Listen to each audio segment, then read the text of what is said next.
ஸ்தோத்திரம் ஆண்டவரே. நேற்றும் இன்றும் என்றும் மாறாதவராய் இருக்கிற நல்ல தகப்பனே, என் வாயின் வார்த்தைகளும் என் இருதயத்தின் தியானமும் உம்முடைய சமூகத்தில் பிரீதியாய் இருப்பதாக. கர்த்தாவே, நாங்கள் இன்று பார்க்க போகின்ற அந்த வேதாகமத்தில் பெண்களை பற்றி ஏசப்பா அவர்களுடைய வாழ்க்கையிலிருந்து நாங்கள் கற்றுக்கொள்ளப் போகின்ற பாடத்தை எங்களுக்கு தெளிவாக புரிய வைத்தருளும் ஆண்டவரே. பரிசுத்த ஆவியானவர் தாமே எங்களோடு இருந்து நான் சொல்கின்ற ஒவ்வொரு கருத்தையும் புரிந்து கொள்ளும் விதமாக சொல்ல கிருபை தாரும் ஆண்டவரே. அனைத்தையும் உம்முடைய பாதப்படியிலே வைக்கிறேன். இயேசுவின் மூலம் ஜெபம் கேளும் பிதாவே, ஆமேன். ஸ்தோத்திரம். எல்லோரும் நல்லா இருக்கீங்களா? சந்தோஷமாக இருக்கீங்களா? நம்ம வேதாகமத்தில் பெண்களை பற்றி பார்த்து கொண்டிருக்கிறோம். இன்றைக்கி நம்ம பார்க்க போகிறது பிரிசில்லா. பிரிசில்லான்னாக்கா என்ன அர்த்தம்னாக்கா பண்டைய ஏன்ஷியன்ட்டுன்னு சொல்லுவோம்ல. ஸோ இந்த பிரிசில்லா குறித்து நம்ம பார்ப்பதற்கு முன்பாக இவங்க வேதாகமத்தில் பார்த்திங்கன்னா கர்த்தருடைய தேவனுடைய ராஜ்யத்தை கட்டுவதில் இவங்களோட பங்கு பெரும் பங்காக உள்ளது. ஸோ இதை பார்ப்பதற்கு முன்பாக நீங்கள் பார்த்தீங்கன்னா நம்ம நிறைய நாட்கள் நம்ம குடும்ப பிரச்சனைகள்லாம் பார்த்திங்கன்னா, எனக்கு தெரிந்த ஒரு குடும்பத்தில் பெற்றோர்கள் இல்லைனாலும் கூட பிறந்தவங்க இருக்கிறாங்க. அப்போ யாராவது ஒருத்தர் அவர்கள் குடும்பத்தில் மரித்தாலோ இல்லை வேறு ஏதாவது சம்பவம் நடந்தாலோ மற்றவர்கள் அவர்களை எந்த அளவுக்கு கவனிக்கிறாங்க, அது ரொம்ப முக்கியமான ஒன்று. எனக்கு தெரிந்த குடும்பத்தில் பார்த்திங்கன்னா எல்லாருமே தனித்தனியாக தான் இருக்கிறாங்க. ஆனால் அப்படி தனியாக இருந்தாலும் நம்ம என்ன பண்ணணும்னா, ஒருத்தருக்கு உதவியாக இல்லைனாலும் உபத்திரமாக இருக்கக்கூடாது. அவங்கள டார்ச்சர் பண்ணக்கூடாது. யூஸ்வலாக சொல்லுவாங்க, ஒருத்தரை நம்ம வீழ்த்தணுன்னாக்கா நம்ம அந்த பயன்படுத்துகின்ற வார்த்தைகள் மிகவும் முக்கியம். அவங்கள பார்த்து நம்ம ஏதாவது சொல்கிறோம் இல்லை மென்டல் டார்ச்சர் தரோன்னு வச்சுங்களேன், சீக்கிரமாக அவங்கள ஒன்றும் இல்லாமல் பண்ணிடலான்னு சொல்லுவாங்க. ஆனால் நம்ம அப்படி இருக்கக்கூடாது. ஏன்னா கர்த்தருக்கு பயந்து நடந்தால் நம்ம யாருக்குமே டார்ச்சர் தரமாட்டோம். அப்படின்னு பார்த்தா அவங்க வேலை செய்கின்ற இடங்கள்ங்களோட பார்த்திங்கனாக்கா நிறைய பேருக்கு நிறைய செட்டில்மெண்ட் எல்லாம் பண்ணவே மாட்டாங்க, ரொம்ப டிலே பண்ணுவாங்க. அதுக்கப்புறமா நிறைய காரியங்கள் பார்த்திங்கன்னா தள்ளிக்கொண்டே போகும். அதுக்கு நீங்கள் இப்போது நல்ல தெரிந்தவங்க கிறிஸ்துவ பற்றி அறிந்தவர்கள் கிட்ட நம்ம சொன்னோம்னா என்ன சொல்லுவாங்க, நீங்கள் ஜெப வாழ்க்கையில் கர்த்தரிடத்துல கேளுங்க, ஏன்னா கர்த்தர் கண்டிப்பாக அது வெளிப்படுத்துவார் அப்படின்வாங்க.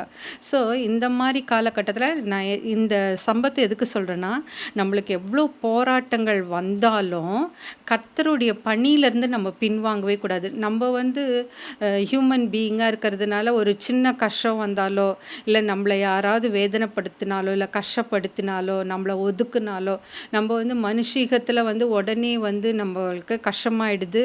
உடனே நம்ம பணிகள் டிலே ஆகும். உடனே இன்வால்மெண்ட்டோடு செய்ய மாட்டோம். ஆனால் கர்த்தருடைய விஷயத்தில் நம்ம அப்படி இருக்கக்கூடாது.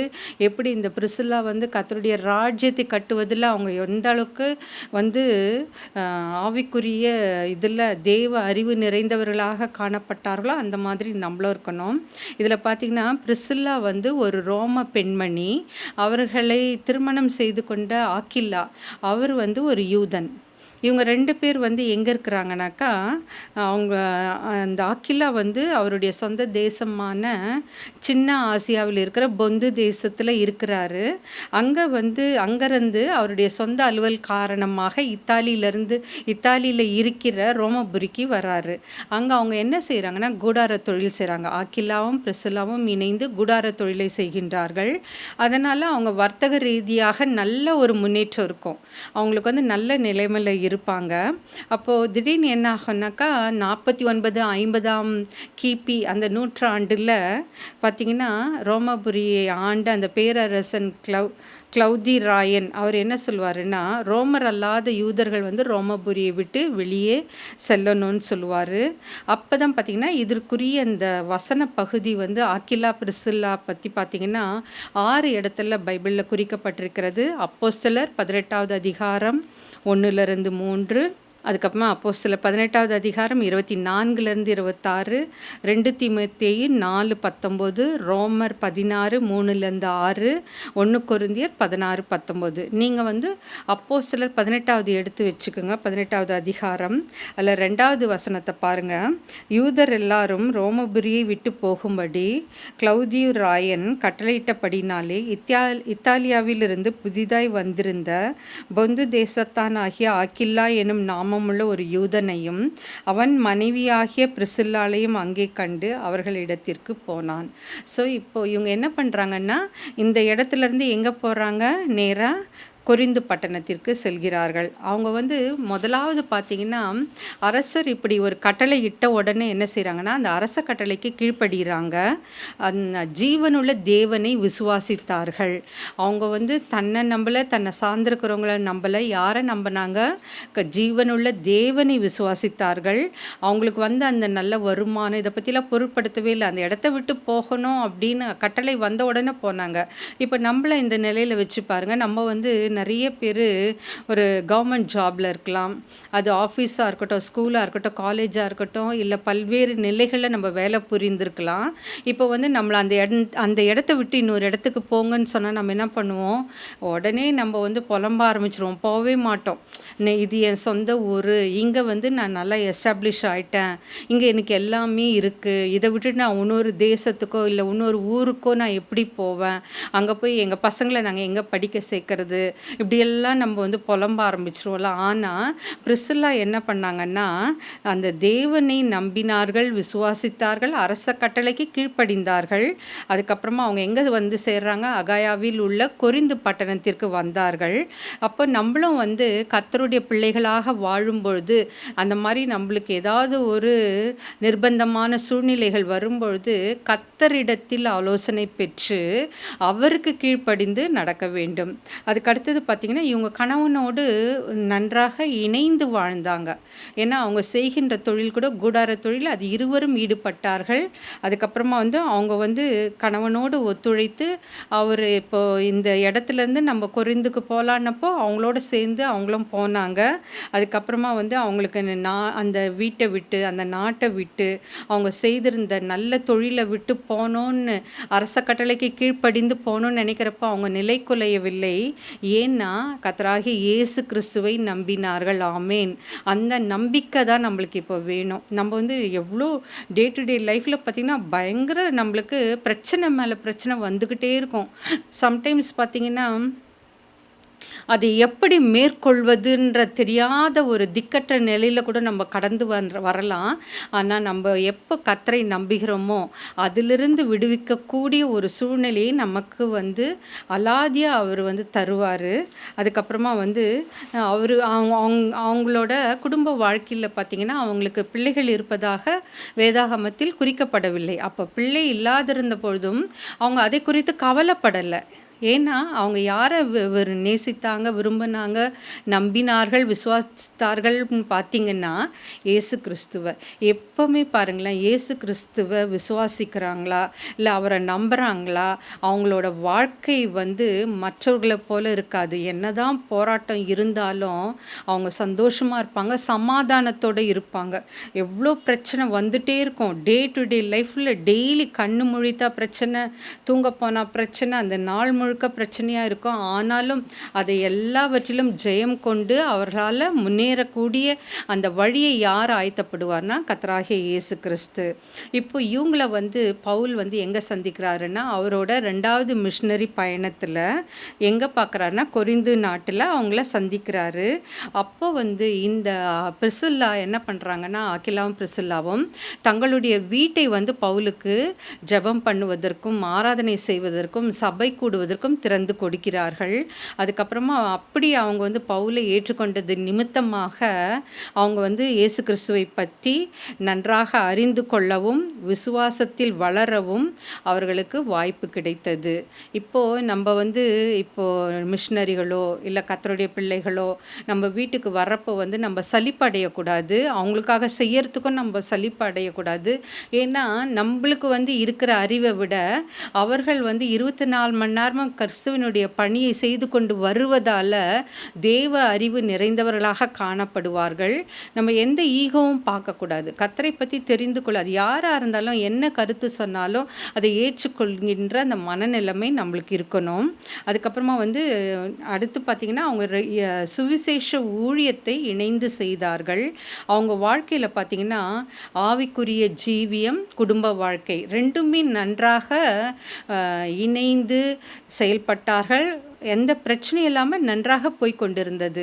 நம்ம இப்போது மிஷினரிமார்களோ இல்லை வேறு யாராவது பார்த்திங்கன்னா ஆவிக்குரிய வாழ்க்கை நல்லா இருக்கும், ஆனால் குடும்ப வாழ்க்கை நல்லா இருக்காது. ஒரு சிலர் குடும்ப வாழ்க்கை நல்லாயிருக்கும், ஆனால் ஆவிக்குரிய வாழ்க்கையில் பின்தங்கி இருப்பார்கள். ஆனால் ரெண்டுத்தையுமே பேலன்ஸ்டாக போக நம்ம கற்றுக்கணும். ஏன்னா குடும்ப வாழ்க்கையும் நம்மளுக்கு முக்கியம், ஆவிக்குரிய வாழ்க்கையும் நம்மளுக்கு முக்கியம். ஸோ ரெண்டு வாழ்க்கையிலும் நம்மளுடைய வாழ்க்கையில் ரெண்டு பகுதிகளும், ஆவிக்குரிய பகுதியாக இருக்கட்டும் இல்லை குடும்ப வாழ்க்கையாக இருக்கட்டும், ரெண்டுத்தையும் பேலன்ஸ்டாக எடுத்துகிட்டு போக நம்ம கற்றுக்கணும். ஆக்கிலா பிரிசில்லா எல்லா காரியங்களிலும் அவர்கள் இணைந்து செயல்பட்டார்கள். அதுக்கப்புறம் பார்த்திங்கன்னா ஆவிக்குரிய வாழ்க்கை எப்படி இருந்ததுனாக்கா, அதில் பிரிசில்லா பார்த்திங்கன்னா 3 இடத்துல வேதாகமத்தில் பிரிசில்லாவை தான் முன்னிறுத்தி சொல்லியிருப்பாங்க, முதன்மைப்படுத்தி. அது எதை குறிக்கிறதுனாக்கா, அவங்க ஆவிக்குரிய வாழ்க்கையில் ஒரு படி மேன்மையாக காணப்பட்டார்கள். எப்பவுமே ஹஸ்பண்ட் அண்ட் ஒய்ஃபை மேன்மைப்படுத்தினா ஹஸ்பண்டுக்கு பிடிக்காது, ஹஸ்பண்டை மேன்மைப்படுத்தினா ஒய்ஃபுக்கு பிடிக்காது. 2 பேரும் நல்லா படித்து ஒரு வேலையில் இருந்தா. ஆனால் இங்கே பாருங்கள், அந்த வேதாகமத்தில் 6 இடத்துல பிரிசில்லா ஆக்கிலா பற்றி குறிக்கப்பட்டு இருக்கிறது. 3 இடத்துல பிரிசில்லாவையும் 3 இடத்துல ஆக்கில்லாவையும் மேன்மைப்படுத்தி இல்லை முதன்மைப்படுத்தி கூறியிருப்பார்கள். ஆனால் அதை பற்றி எல்லாம் அவங்களுக்கிடையே எந்த வாக்குவாதமும் வந்ததே கிடையாது. அவங்க 2 பேருமே இணைந்து செயல்பட்டார்கள். அதுக்கப்புறமா அவங்க பிரிசில்லா எப்படின்னாக்கா, விருந்தினர்கள், இந்த ஆவிக்குரிய ஜனங்கள், அதுக்கப்புறமா கர்த்தருடைய பணியை செய்கின்றவர்கள், இவங்கெல்லாம் வந்தாங்கன்னா அவர்களை மகிழ்ச்சியோடு உபசரித்தார்கள். அதற்கு எடுத்துக்காட்டாக பார்த்திங்கன்னா பவுல் வந்தாக்கா அவங்கள நல்லா கவனித்தாங்க. அதுவும் இல்லாமல் அப்பல்லோ அவரும் தேவனுடைய பணியை செய்து கொண்டு வந்திருந்தார். அவரும் அவங்க வீட்டுக்கு வந்தால் நல்லா அவங்கள உபசரித்து கவனித்தார்கள். அதுக்கப்புறம் அவங்க பிரிசில்லாவும் ஆக்கிலாவும் பார்த்திங்கன்னா தேவ அறிவு நிறைந்தவர்களாக காணப்பட்டார்கள். இந்த வசனம் அப்போஸ்தலர் 18வது அதிகாரம் 24லிருந்து 26 பார்த்திங்கன்னா, அவங்க தேவ வசனங்களை பகுத்தறிந்து அந்த போதிக்கும் திறமை பெற்றிருந்தார்கள். இப்போ நம்ம ஒரு வசனத்தை படிக்கிறோம், பரிசுத்த ஆவியால் நிரப்பப்பட்டால் ஒழிய அதனோட அர்த்தத்தை நம்மளால் சொல்லவே முடியாது. அது யாராக இருந்தாலும் இப்போது நம்ம படிக்கிறப்போ ஆவியானவர் நம்மளுக்கு உணர்த்துவார் அதனோட அர்த்தம் என்னன்றதை. ஸோ அதே மாதிரி இவங்களும் பகுத்தறிந்து அதை போதித்தார்கள். அந்த அலெக்சாந்திரியாவில் இருக்கிற அப்பல்லோ என்ன பண்ணாருன்னா, வேதத்தில் வல்லவனாக இருந்தான். அவன் பிரசங்கத்தை இவங்க கேட்டாங்க. அப்போ இவங்க என்ன பண்ணாங்கன்னா, அப்பல்லோக்கு தேவனுடைய மார்க்கத்தை, தேவனுடைய வழியை அதிக திட்டமாக விவரித்து காட்டினார்கள். இப்போ நம்ம ஒரு பிரசங்கத்தை கேட்குறோம், அதோடு நம்ம வந்துடுவோம் இல்லை, அதை ஆனால் இவங்க என்ன பண்ணாங்கன்னா, பிரிசில்லாவும் ஆக்கில்லாவும் அப்பல்லோவுக்கு தேவனுடைய வழியை எடுத்து கூறினார்கள். அதுக்கு அப்போது நீ ஒருத்தருக்கு சொல்கிறன்னா உனக்கு அதை பற்றி அறிவு இருந்தால் தான் சொல்ல முடியும். ஸோ அவங்க தேவ அறிவு நிறைந்தவர்களாக காணப்பட்டார்கள். அப்போஸ்தலர் 18:26 பார்த்திங்கன்னா இருக்கும். இதுக்கெல்லாம் காரணம் யாருன்னாக்கா பவுல் தான். ஏன்னா பவுல் தான் அவங்க வீட்டுக்கு சென்று அடிக்கடி அவங்க இடத்துல தங்கினார், பிரசங்கம் பண்ணினார். அதை கவனித்த இவங்களும் அவர் மூலமாக தேவனை பற்றி, கர்த்தரை பற்றி அறிந்து கொண்டார்கள். யோவான் 5:39 கூறியிருக்கிறபடி, வேத வசனத்தை ஆராய்ந்து பாருங்கள், உங்களுக்கு நித்திய ஜீவன் உண்டு. அதே மாதிரி நம்மள கர்த்தருடைய வசனத்தை நம்ம படிக்கிறோன்னு வச்சுங்களேன், அதை மெடிடேட் பண்ணணும், அதை ஆராய்ந்து பார்க்கணும், அதில் என்ன கருத்து கூறி இருக்கிறது என்பதை நாம் புரிந்து கொள்ள பரிசுத்த ஆவியானவருடைய உதவியை நாட வேண்டும். அப்போ அதில் எல்லாமே பார்த்திங்கன்னா நித்திய ஜீவனுக்குரிய அந்த வழியையோ இல்லை ஆயத்தத்தையோ நம்மளுக்கு போதிக்கும். அதுக்கப்புறம் இயேசு வந்து வனாந்தரத்தில் பிசாசினால் சோதிக்கப்படும் பொழுது அவர் வந்து எதை வந்து மேற்கோள் காட்டி சொன்னாருன்னாக்கா வேத வசனங்களை தான் மேற்கோள் காட்டி பிசாவினிடத்தில் சொல்லுவார். அப்போ பிசாசு என்ன பண்ணுவான், அவரிடத்துல இருக்க மாட்டான், உடனே மறைந்து விடுவான். ஸோ சத்திய வசனம் வந்து அந்த அளவுக்கு நம்ம வாழ்க்கையில் முக்கியத்துவமாக காணப்பட வேண்டும். அதுக்கப்புறமா வந்து இவங்க வந்து நன்றாக உபசரித்து அவருடைய தேவைகளையும் சந்தித்தார்கள். பவுலும் அப்பல்லோவும் அவர்கள் வீட்டுக்கு வரும்பொழுது உபசரிப்பதோடு மட்டும் அல்லாமல் அவருடைய தேவைகளையும் அன்றாட வாழ்க்கைக்கு தேவையான எல்லா காரியங்களையும் அவர்கள் கவனித்து வந்தார்கள். அதுக்கப்புறம் வந்து பணிவிடை செய்தார்கள். அதனால தான் பவுல் வந்து தானாகவே கொரிந்து பட்டணத்துக்கு போகும்பொழுது அவர்கள் வீட்டுக்கு சென்றார். ஆனால் அப்பல்லோவை வந்து இவர்கள் உபசரித்தார்கள், இவர்கள் அழைத்தார்கள். எப்பவுமே நம்ம வந்து ஒரு இடத்துக்கு எப்போ போவோம், அந்த வீட்டில் நம்மளுக்கு கம்ஃபர்டபுளாக இருந்தால் தான் போவோம். அவங்க நம்மக்கிட்ட அன்பாக பேசினா தான் போவோம், நம்மளை உபசரித்தா போவோம், இல்லைன்னா போக மாட்டோம்ல. ஆனால் இங்கே பிரிசில்லா பாருங்கள் எந்த அளவுக்கு விருந்தோம்பலில் சிறந்து விளங்கினார்கள். எபிரேயர் 13:2 படி அந்நியரை உபசரிக்க நாடுங்கள். நம்ம வந்து ஏன்னா அந்நியர்களை உபசரிக்கும் பொழுது ஒருவேளை அது கர்த்தராகிய இயேசு கிறிஸ்துவாக கூட இருக்கலாம் இல்லை. அதனால் நம்ம மற்றவர்களை உபசரிக்கும் பொழுது சோர்ந்து போகக்கூடாது. அதுக்கப்புறமா ரோமர் 16:40 கூறியிருக்கிறபடி என் பிராணனுக்காக தங்கள் கழுத்தை கொடுத்தவர்கள். பவுல் வந்து பிரிசில்லாவையும் ஆக்கில்லாவையும் பற்றி கூறும்பொழுது என்ன கூறுவாருனாக்கா, என் பிராணனுக்காக தங்கள் கழுத்தை கொடுத்தவர்கள்.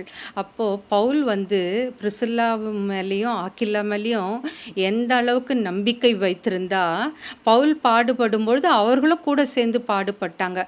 இன்றைக்கி இந்த சூழ்நிலையை யோசித்து பாருங்கள், எத்தனை பேர் நம்ம துன்பப்பட்டால் அவங்களும் சேர்ந்து துன்பப்படுறாங்க. அந்த கன்சர்ன் இருக்கான்னு பாருங்கள். எத்தனை பேர் வந்து நம்ம சந்தோஷமாக இருந்தால் அவங்களும் நம்மளோட சேர்ந்து சந்தோஷமாக இருக்காங்க. அது வந்து வெகு சிலர் தான் நம்ம பார்க்க முடியும். அந்த மாதிரி ஆட்களை, உண்மையான ஆட்களை நம்ம எப்போ பார்க்கலான்னா, நம்ம துன்பத்தில் இருக்கும் பொழுது, நம்மளுக்குன்னு ஒரு கஷ்டம் வரும்பொழுது, ஒரு போராட்டம் வரும்பொழுது, உண்மையானவங்க, நம்மளை உண்மையாக நேசிக்கிறவங்க நமக்காக வந்து எல்லா காரியத்திலையும் நமக்காக கூட இருப்பாங்க. அதே மாதிரி தான் பவுல் கூட யார் இருந்தது, இந்த பிரிசில்லாவும் ஆக்கில்லாவும் இருந்தார்கள். அதுக்கப்புறமா வந்து இவங்க வந்து அந்த காலத்தில் வந்து யூத மார்க்க தலைவர்கள், அதுக்கப்புறமா பிரிந்து போன ஊழியர்கள், ரோம அரசு அலுவலர்கள், அதுக்கப்புறமா இவங்கெல்லாம் வந்து கிறிஸ்துவர்களுக்கு நிறைய உபத்திரவத்தை கொடுத்தாங்க. அந்த காலத்துலலாம் யார் அவங்களுக்கெல்லாம் தோள் கொடுத்ததுன்னு பார்த்தீங்கன்னாக்கா, அந்த உபத்திரத்தின் மத்தியில் பிரிசில்லாவும் ஆக்கில்லாவும் அவர்களுக்கு தோள் கொடுத்து நின்றார்கள். அதுக்கப்புறமா அவங்க அந்த பரிசுத்தவான்கள் துன்பப்பட்டாக்கா அந்த துன்பத்தை தனது துன்பமாக ஏற்றுக்கொண்டு தனது துன்பமாக கருதி அவர்களுக்கு உதவினார்கள். இந்த குணம் வந்து நம்மளுக்கு வேணும். ஏன்னா நம்ம என்ன பண்ணுறோன்னா, இப்போ பிஸி லைஃபாக இருக்குல்ல, காலையில் வேலைக்கு போகிறோம், இல்லை படிக்க போகிறோம், இல்லை வீட்டில் இருந்தால் வீட்டு வேலைகளை கவனிக்கிறோம். அப்போது அந்த பிரேக்குன்றதே சிலருக்கு இருக்கவே இருக்காது. அப்படியே கண்டினியூஸாக ஒர்க் பண்ணிவிட்டு நைட் ஆனால் சாப்பிட்டு படுக்க தான் நேரம் இருக்கும். அப்போ அந்த மாதிரி சூழ்நிலையில் நம்ம வந்து மற்றவங்கள பற்றி நம்ம யோசிக்கிறதுக்கு கூட நேரம் இருக்காது. ஆனால் இவங்க பாருங்கள், என்ன தான் அவங்க கூடார தொழிலை ஈடுபட்டிருந்தாலும் பவுல் அவங்க வீட்டுக்கு வரப்பெல்லாம் அவங்களோட சேர்ந்து அந்த கூடார தொழிலில் ஈடுபட்டார். மற்ற நேரங்களில் கர்த்தருடைய வசனத்தை போதித்தார்கள். அப்போது பவுல் துன்பப்படும் பொழுது அதை தங்களுடைய துன்பமாக நினைத்து அவருக்கு உதவினார்கள். இந்த கன்சர்ன் நம்மளுக்கு இருக்கணும். அதுக்கப்புறமா ரோமர் 16:3 கூறியிருக்கிறது போல் இவங்க என்ன பண்ணாங்கன்னா, உடன் வேலையாட்கள் பவுலோட ரோமர் 16:3 வந்து பவுல் என்ன சொல்வார்னா, இவர்களை பார்த்து தன் உடன் வேலையாட்கள் அப்படின்னு சொல்லுவார். இது அதுக்கப்புறம் பார்த்திங்கன்னா அப்போஸ்தலர் 18வது அதிகாரம் 18-21 பவுல் என்ன பண்ணுறாருனாக்கா, சீரிய தேசம் போவார். இவர்களுடைய ஊழியம் எங்கே வந்து பிரசித்தமாக இருந்ததுன்னா, புறஜாதிகள் மத்தியில் செஞ்சிட்டு இருந்தாங்க. அப்போ வந்து இவர் என்ன பண்ணாருன்னா, இந்த சீரிய தேசத்திற்கும் அங்கு பவுலோடு சேர்ந்து போனார்கள். அதுக்கப்புறம் பவுல் வந்து மற்ற இடங்களுக்கு இவர்களை விட்டு பிரிந்து சென்றிடுவார். இவங்க வந்து எபேசில் தங்கியிருந்து அவர் அங்கே வந்து புறஜாதிகள் மத்தியில் மத்தியில கர்த்தருக்காக ஊழியம் செய்தார்கள். அதுக்கப்புறமா வந்து அங்க வந்து ரோமர் 16:4 கூறியிருக்கிறது போல, புறஜாதிகள் சபை முழுவதிலும் இவர்களுடைய பங்கும் உழைப்பும் பெரிதாக காணப்பட்டது. புறஜாதிகளோட மத்தியில இவர்களுடைய உழைப்பும் பங்கும் பெரிதாக காணப்பட்டது. அதுக்கப்புறமா வந்து ரோமர் 16:3-5 இவங்க வந்து இவர்கள் வந்து கூடார தொழில் செய்து வந்தாலும் அவர்களுடைய வீடு வந்து இப்போ பார்த்தீங்கன்னாக்கா பரிசுத்தவான்கள் சபை கூடி வருகிற வீடாக மாறிவிட்டது. நிறைய பேர் பார்த்தீங்கன்னா, நான் ஒரு எனக்கு சீனியர் ஒரு சார் சொல்லக்கூட கேள்விப்பட்டிருக்கேன். அந்த பேராசிரியர் என்ன சொல்லுவாருன்னா, என்னோட மறைவுக்கு பிறகு இந்த வீடை வந்து நான் ஒரு இன்ஸ்டிடியூஷனுக்கு எழுதி வைக்க போகிறேன் அப்படின்னு சொல்லுவார். ஏன்னா அந்த இன்ஸ்டிடியூஷன் மூலமாக எனக்கு வந்து நிறைய நல்லது நிறைய நடந்திருக்கு. நீங்கள் நிறைய பேர் பார்த்துருக்கீங்களா, அவங்க வீடை கூட வந்து ஏதாவது ஒரு சபைக்கோ, அவங்க மரித்த பிறகு ஒரு சபைக்கோ, இல்லை பரிசுத்தவான்கள் சபை கூடுதலுக்கோ, இல்லை ஊழியர்கள் ஒன்று சேர்ந்து செயல்படுவதற்கோ, அதுக்காக வந்து அவங்க வந்து தன்னுடைய வீடை வந்து திறந்து கொடுப்பார்கள்.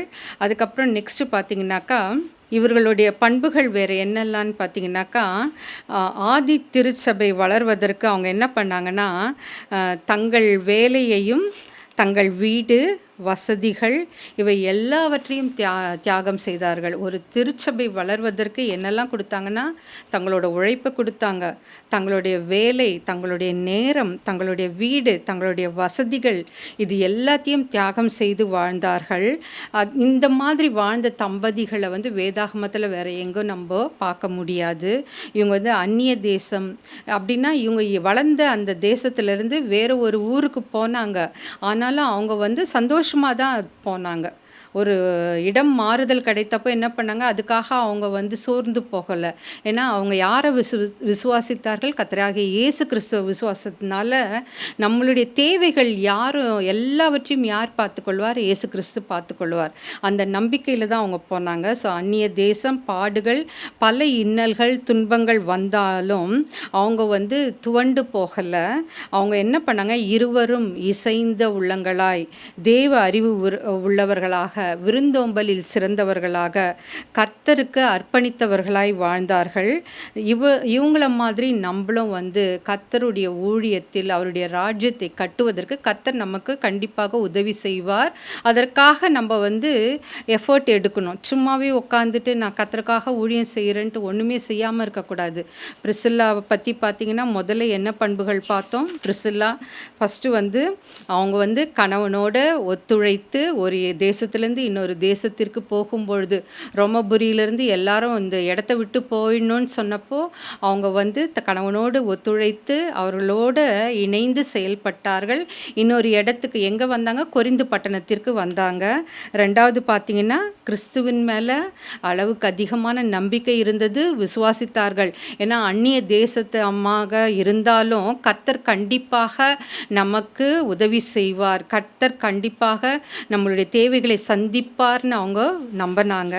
அதுக்கப்புறமா வந்து மூணாவதாக பார்த்தீங்கன்னாக்கா, மிஷினரி அவங்க இந்த மிஷினரி ஊழியத்தில் அவங்க சொந்த தொழில் என்ன? கூடாரம் கட்டும் தொழில். அது இருந்தால் கூட கர்த்தர் தன்னுடைய வீட்டை சபை கூடுதலுக்கும் ஜபத்திற்கும் திறந்து கொடுத்தார்கள். அதுக்கப்புறமா வந்து கிறிஸ்துவ மிஷினரிகளோ ஊழியர்களோ வந்தாங்கன்னா அவங்கள நன்றாக உபசரித்தார்கள், அவர்கள் தேவைகளை கவனித்தார்கள். அவங்க வந்து விசுவாசத்தில் வளர்ந்தாங்க, தேவனுடைய அறிவு பெற்றவர்களாக இருந்தார்கள். அவங்க அதன் மூலமாக தேவனுடைய ராஜ்யத்தை கட்டினார்கள். அதுக்கப்புறமா ஆவிக்குரிய வாழ்க்கையிலும் பிரிசில்லா வந்து சிறந்து விளங்கினார்கள். அது வந்து அவங்க காட்டின அந்த ஆர்வத்து மூலமாக நம்ம அதை தெரிந்து கொள்ளலாம். அதுக்கப்புறமா வந்து பிரிசில்லாவை வேதத்தில் முதன்மைப்படுத்தி எழுதப்பட்டிருந்த காரணம் வந்து அவங்க ஒரு படி மேன்மையாக கர்த்தருடைய ராஜ்யத்தை கட்டுவதில் ஆக்கிலாவோடு சேர்ந்து பிரயாசப்பட்டார்கள். அதுக்கப்புறம் அவங்க வந்து மகிழ்ச்சியோடு உபசரித்தார்கள். அப்பல்லோவையும் பவுலையும் வந்து அவர்களுடைய தேவைகளை சந்தித்தார்கள், விருந்தோம்பல சிறந்து விளங்கினார்கள். அதுக்கப்புறம் அவங்க என்ன இருந்தாங்கனாக்கா, தேவ அறிவு பற்றவர்களாக வேத வசனங்களை பகுத்து ஆராய்ந்து அறிந்து போதித்தார்கள், அதை மற்றவர்களுக்கும் எடுத்து உரைத்தார்கள். அதுக்கப்புறம் அவங்கள பார்த்தீங்கன்னாக்கா அவர்கள் வந்து எல்லா அவங்களுடைய அந்நியரை உபசரித்தார்கள். அவங்க வந்து யார் உபத்திரவங்க, யார் கஷ்டப்பட்டாலும் அவங்களோட கஷ்டத்தை தன்னோட கஷ்டமாக ஏற்றுக்கொண்டு அவர்களுக்கு உதவினார்கள். பவுலோடு சேர்ந்து சிரியா தேசத்திலும் எபேசு பட்டணத்தில் தனியாகவும் அவர்கள் கிறிஸ்துவை பற்றி உபதேசித்தார்கள். அதுக்கப்புறம் தேவனுடைய ராஜ்யத்தை கட்டுவதில் அவங்க வந்து முதன்மையாக காணப்பட்டார்கள். அவங்க இணைந்து செயல்பட்டாங்க. வேதாகமத்தில் வேறு எந்த தம்பதிகளும் இப்படி இணைந்து ஆவிக்குரிய வாழ்க்கையில் தங்களை திருச்சபை கட்டுவதில் தங்களுடைய நேரத்தை, தங்களுடைய வேலையை, தங்களுடைய வீட்டை, தங்களுடைய வசதிகளை தியாகம் செய்தார்கள். அதுக்கப்புறமா வந்து அந்நிய தேசம், பாடுகள், இன்னல்கள், துன்பங்கள் எது இருந்தாலும் அவங்க எப்படி இருந்தாங்கன்னா இசைந்தவர்களாக, ஒன்று சேர்ந்து தேவ அறிவு உள்ளவர்களாக, விருந்தோம்பல சிறந்தவர்களாக, கர்த்தருக்கு அர்ப்பணித்து தங்களுடைய வாழ்க்கையை நடத்தி வந்தாங்க. இப்போ உங்களை நீங்களே ஆராய்ந்து பாருங்க. நம்ம அந்த மாதிரி இருக்கோமா? நம்மளுக்கு ஒரு பிரச்சனை வந்தால் என்ன பண்ணுவோம்? உடனே அப்படியே ஜபம் பண்ணுறதை நிறுத்திடுவோம், வேதம் வாசிக்க மாட்டோம், கர்த்தரோட இருக்கிற அந்த உறவு வந்து துண்டிக்கப்படுகிறது. இப்போ முதல்ல நம்ம இப்போ ப்ரேயர் பண்ணலாம். ஃபஸ்ட்டு வந்து உங்கள் தேவைகளுக்காக ப்ரேயர் பண்ணுங்கள். இப்போ எல்லாரும் வந்து சேர்ந்து உங்களுக்கு என்னெல்லாம் தேவை, உங்களுக்கு ஏதாவது செட்டில்மெண்ட் ஆகணுமா, இல்லை நோயினால் தாக்கப்படுறீங்களா, இல்லை வீட்டில் நிறைய பிரச்சனைகள் இருக்கா, இல்லை உங்களுக்கு வந்து கவலையாக இருக்கா, இல்லை தனிமையில் இருக்கீங்களா, இது என்ன காரணமாக இருந்தாலும் இப்போ அதை குறித்து வேண்டலாம். அதுக்கப்புறம் வந்து இந்த மிஷினரிகள் தேவ பணியை செய்து வருகின்றவர்களுக்காக ப்ரேயர் பண்ணலாம். ஸ்தோத்திரம் ஆண்டவரே, இங்கே 2-3 பேர்கள் சேர்ந்து உமது நாமத்தை துதிக்கின்றார்களோ அவர்கள் மத்தியில் வருவேன் என்று வாக்களித்த நல்ல தகப்பனே, ஏசப்பா, இதோ இந்த அருமையான வேலைக்காக கொடான கொடி ஸ்தோத்திரம். கத்தாவே, இந்த செய்தியை கேட்டுக்கொண்டிருக்கிற ஒவ்வொருவரையும் உம்முடைய பாதப்படியில் வைக்கிறேன் ஆண்டவரே. ஏசப்பா, எத்தனையோ போராட்டத்தின் மத்தியில் இருக்கலாம் கத்தாவே, எத்தனையோ நோய்களால் தாக்கப்பட்டிருக்கலாம். அவர்களுக்கு வரவேண்டிய பணிகள் ஏசப்பா, அவர்களுக்கு வரவேண்டிய செட்டில்மெண்ட்ஸ் ஏதாவது வராமல் இருக்கலாம். எல்லாரையும் கண்ணோக்கி பாத்திரலும் கத்தாவே, அவருடைய தேவைகளை சந்தித்தரலும் கத்தாவே. அதே போல் யாரெல்லாமும் உடைய பணியை செய்கின்றார்களோ அவர்கள் எங்கு சென்றாலும் ஏசப்பா, அந்நியர்களாக காணப்பட்டாலும் அவர்களை நீர் பாதுகாத்தருளும். அவர்களை யாரும் வந்து வெட்கப்படுத்தக்கூடாது கத்தாவே. அவர்களை உபசரிக்கவும் அவர்களுடைய தேவைகளை சந்திக்கவும் உம்முடைய கரம் அவர்களோடு இருந்து அவர்களை வழி நடத்தட்டும் ஆண்டவரே. அனைத்தையும் உம்முடைய பாதப்படியிலே வைக்கிறேன் ஆண்டவரே. இயேசுவின் மூலம் ஜெபம் கேளும் பிதாவே, ஆமேன்.